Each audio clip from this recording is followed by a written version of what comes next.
Welcome to this week's edition of Golf Tip Tuesday. This is Andrew Radford from Cotswold Downs.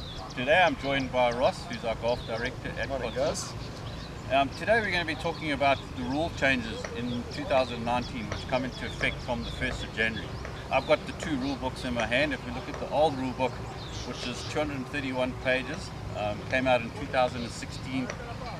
Quite a lot of detail. It was quite difficult to look up the rule. You had to sort of look it up and go to the index, and this was often a time-consuming thing. With the new rules, it's a lot more condensed, 160 pages.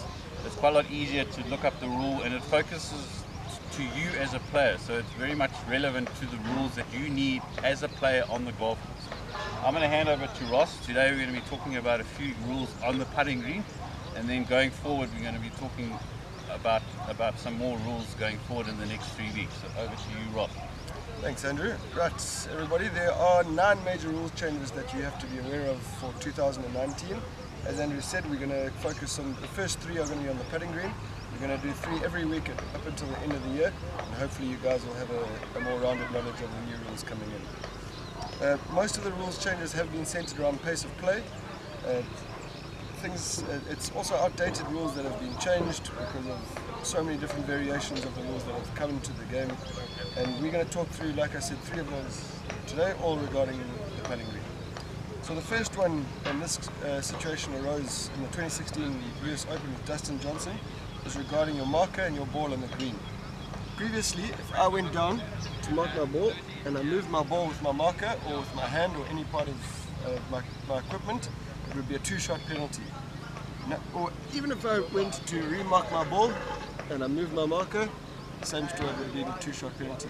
The new rules state that there is no longer a penalty as long as you replace the ball or the marker before continuing with your shot. Okay, the second rule is regarding the flag stick. Previously you weren't allowed to putt with the flag stick in under any circumstances, and if you did make a stroke at the ball towards the hole, it was a 2-shot penalty. Now you're allowed to putt with the flag stick in regardless of where you are on the green. So say my partner is busy raking the bunker and I'm wanting to putt and finish my shot, I can putt up to the flag with the flag in. If it goes in, it goes in. If it hits the flag and deviates, that's my prerogative. There's no longer a 2-shot penalty in that. The last rule is concerning the line of the putt. So if I'm wanting to line up my putt, I'm hitting the ball from here to there, I come and look on my line and I can fix any pitch mark that I find on the green. That is in line with the previous rules.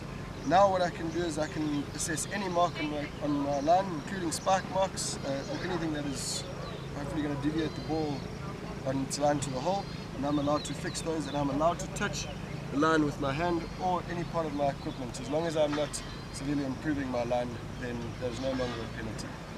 It also goes for better ball matches. If myself and Andrew are playing on a team and I'm wanting to show him the line to the putt, I'm allowed to point to the green and touch it with the green, with my finger.